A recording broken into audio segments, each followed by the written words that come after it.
Pour commencer, on va essayer de faire ensemble quelques exercices dont vous pourriez faire à n'importe quel moment de la journée.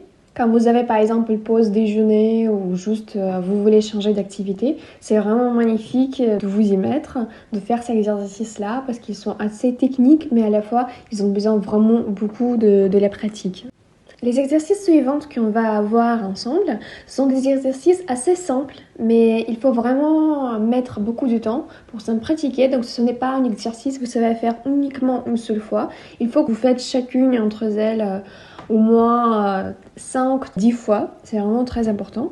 Parce que ces exercices-là servent pour fortifier notre main, mais aussi pour atteindre une ligne vraiment parfaitement droite et alignée. Pour les faire, je vais prendre un crayon HB, donc un crayon neutre qui ne va pas donner une ligne ni trop grasse ni trop transparente. Et je vais placer ma feuille verticalement. Comme vous voyez, je ne l'attache pas, donc ici ce n'est pas très important. Et la première exercice sera vraiment la plus banale au début, mais après vous allez voir qu'il faut quand même vous en pratiquer beaucoup pour arriver à un résultat vraiment parfait. C'est donc l'exercice où on doit tout simplement tracer des lignes droites horizontales. Et puis vous fixez votre main au début du papier, au début de la feuille. Ce qui est important, c'est de faire à gauche, à droite, de ne pas tracer ligne donc différemment. Juste tracer une ligne de gauche à droite, tout simplement en essayant de l'aligner avec le haut du papier. Ce qui veut dire que votre ligne, elle doit vraiment commencer en haut du papier. Et puis après, vous allez mettre plusieurs lignes en bas. En dessinant, en traçant toutes les autres lignes, vous devez les aligner avec la ligne précédente. Ce qui veut dire que toutes vos lignes vont être en parallèle.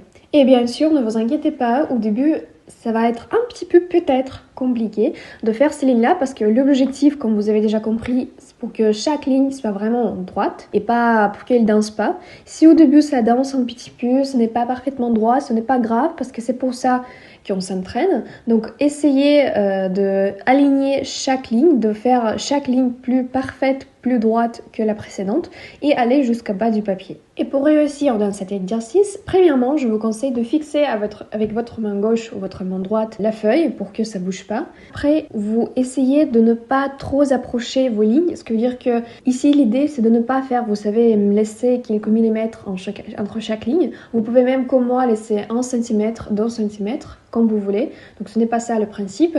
L'idéal, comme on a dit, c'est juste d'attendre l'affinement parfait. Mais après avoir choisi cet espace entre les lignes, essayez bien sûr de le garder partout. Ce qui veut dire que si vous avez choisi 2 ou 1 cm, essayez de faire la même chose partout vers le bas. Et pour bien aligner votre ligne, prenez comme un repère le haut du papier. Ce qui veut dire que cette ligne, oui, horizontale qui coupe le papier, cette ligne-là, elle va correspondre, elle va être en parallèle avec toutes vos autres lignes. Ce qui est important aussi, que votre main, pendant l'action, le tracement de ces lignes, elle va être à la fois assez tendue pour fixer le crayon, pour fixer la ligne et pour mener cette ligne, oui, de gauche à droite.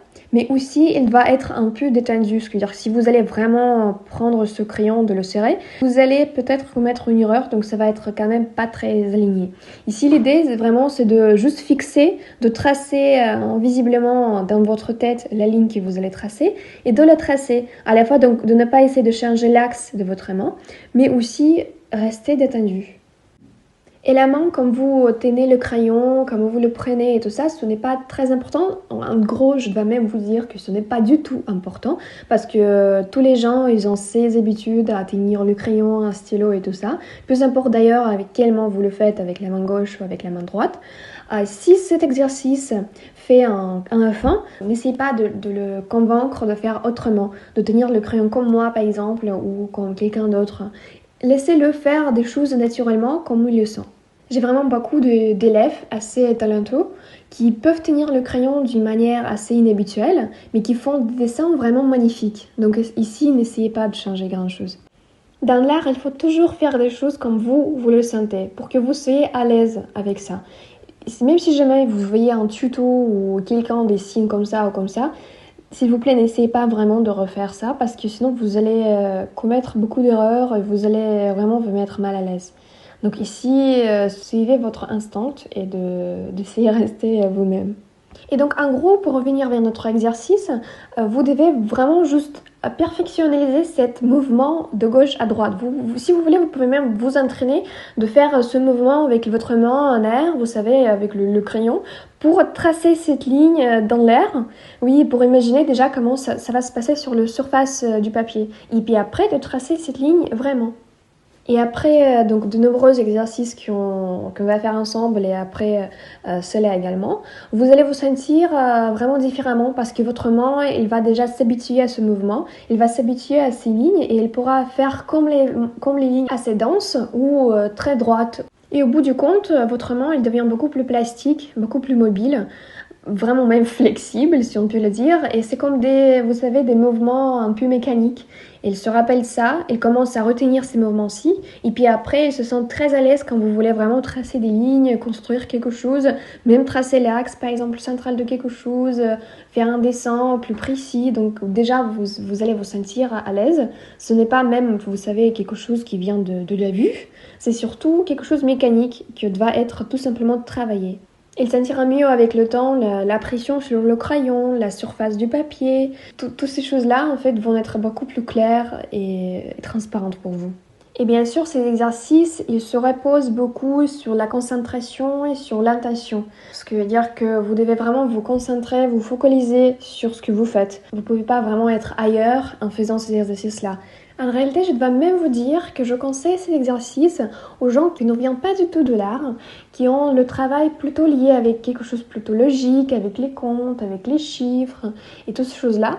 Ça leur aide vraiment en faisant ces exercices, ça leur aide à équilibrer deux parties du cerveau. Donc une qui est responsable plutôt pour quelque chose de logique, cette partie-là qu'on utilise le plus souvent dans notre vie, et l'autre qui est plus créative, plus artistique, qui a plus d'imagination. C'est cette partie-là avec laquelle on commence à parler, à communiquer en faisant l'exercice comme ça, en dessinant, en créant des œuvres et en faisant de l'art tout simplement.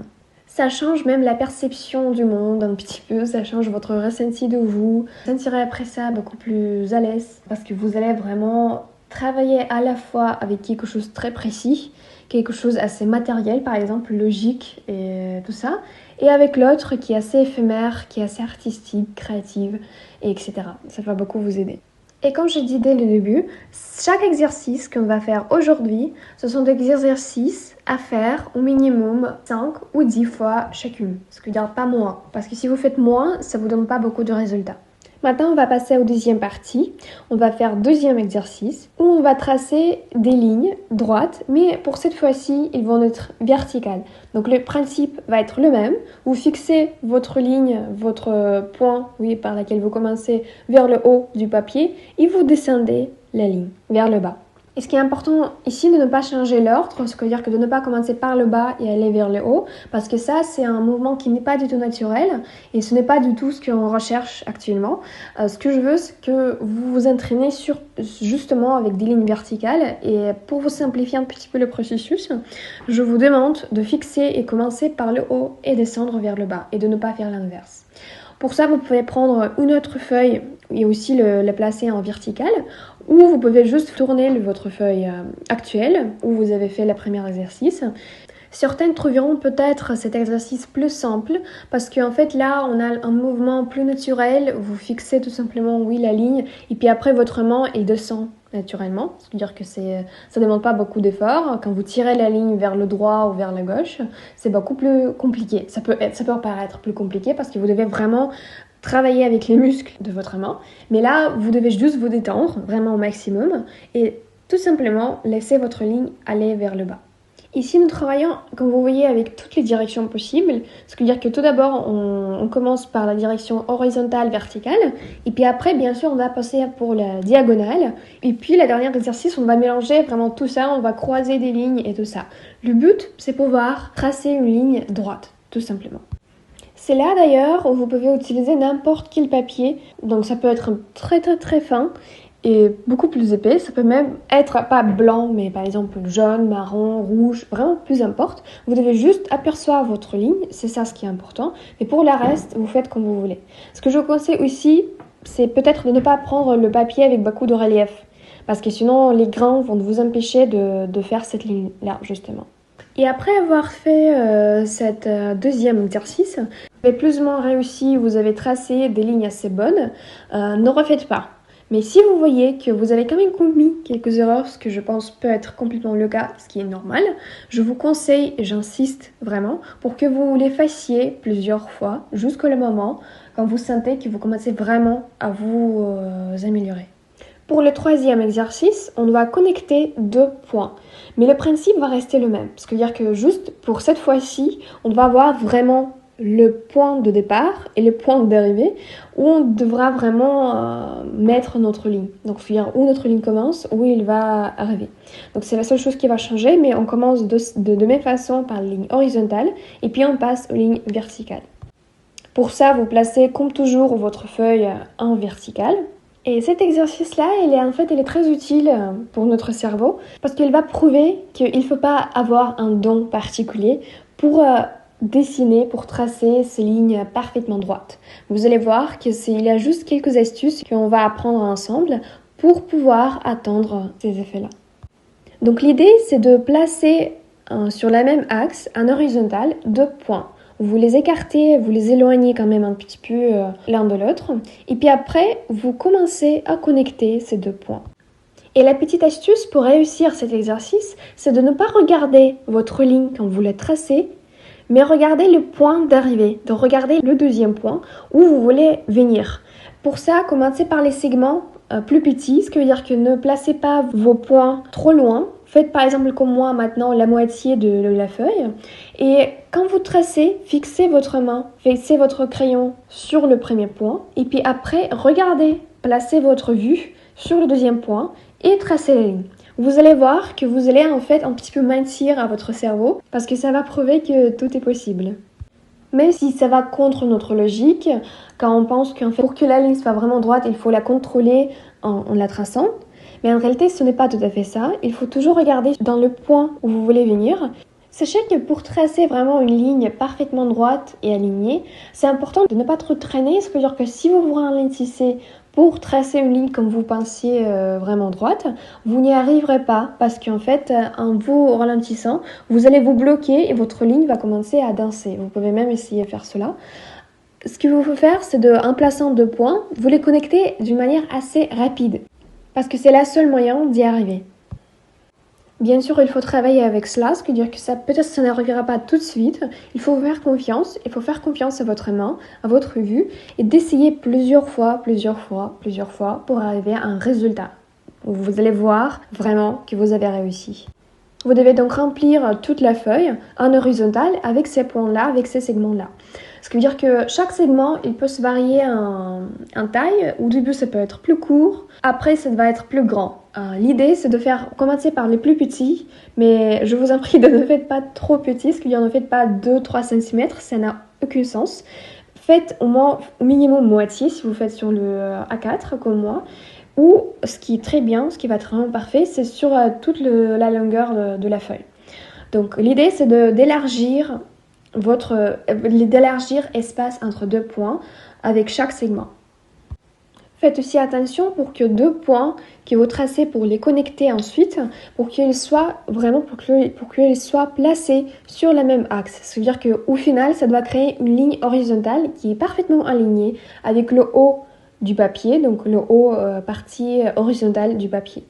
Le résultat de ces exercices va nous beaucoup servir dans la construction et surtout dans l'apprentissage de la perspective où les lignes jouent vraiment beaucoup d'importance. Et de même façon, après avoir fait en horizontal, vous faites la même chose mais en vertical. Pour ça, je vous conseille aussi de changer la feuille et de ne pas surposer cette 4e exercice déjà sur la précédente. Le principe du 4e exercice est le même, ce qui veut dire que vous regardez aussi le point où vous voulez venir et pas le schéma de votre ligne. Et ce qu'il ne faut pas quand même oublier, que vous devez vraiment arriver au centre de votre point.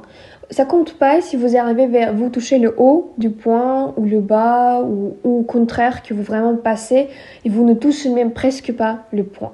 Donc l'idée c'est vraiment venir dans le centre. Et bien sûr, vous placez tout d'abord 2 points et puis après vous les connectez. On ne fait pas, vous savez, un point après la ligne et après notre point. Donc ça c'est pas très juste. Voilà, Faites-les aussi plusieurs fois si vous voyez que vous n'y arrivez pas tout de suite. Mais ce que je vous conseille aussi, c'est de faire avec moi un exercice une seule fois, de voir bien comment moi je le fais. Et puis après, chez vous, tranquillement, après notre cours, de refaire ça vous-même plusieurs fois. Maintenant, on peut passer à 5e exercice et la dernière pour aujourd'hui. Et l'idée de cet exercice, c'est de prendre déjà une autre feuille et de placer plusieurs points d'une manière un peu chaotique. Ce qui veut dire que sans aucune logique. Vous placez les points vraiment partout.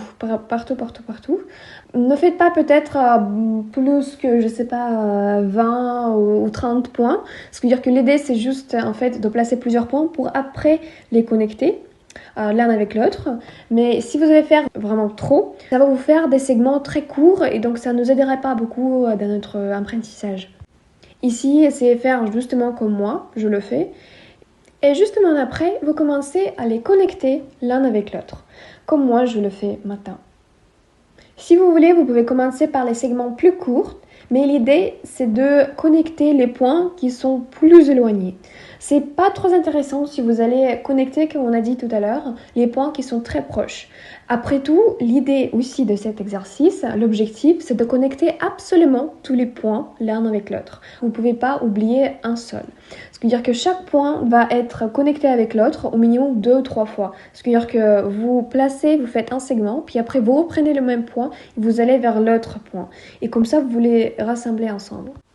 Ça va peut-être rappeler une sorte de constellation en fait.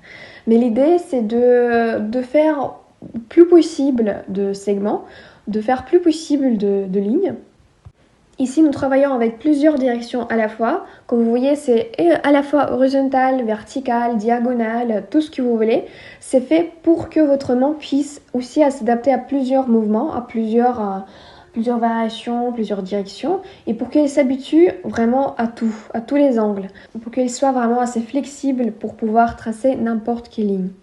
Et j'imagine que je ne dois même pas vous rappeler que chaque ligne va être évidemment droite. Plus importe est-ce que c'était plus naturel cette direction de ligne ou pas. Surtout, essayez de faire accent sur la direction qui vous semble assez compliquée. Par exemple, où votre main ne se sent pas bien, où vous n'arrivez pas à faire la ligne droite. Essayez de reprendre la même direction, le même angle, un peu, je sais pas, quelque part sur le feuille, et de vous entraîner là-dessus. Quand vous allez connecter déjà à 10 ou on va dire 10, 15 points, essayez au final, vraiment à la finale de cet exercice, de choisir des points, comme on a dit au début, qui sont placés très loin l'un de l'autre. Ça va vraiment compliquer la tâche et ça va être assez intéressant pour vous-même de voir est-ce que vous arrivez à faire cela. Utilisez également cette petite astuce, regardez sur le point d'arrivée où vous allez arriver avec votre ligne. Ne regardez pas le chemin de votre ligne, comme ne regardez pas le point de départ. C'est très important, vous allez voir, ça va beaucoup simplifier la tâche. Et pour y arriver vraiment, je vous répète qu'il faut vraiment être très concentré sur cet exercice-là et sur toutes les autres. Essayez quand même d'atteindre un résultat souhaité, un résultat presque parfait.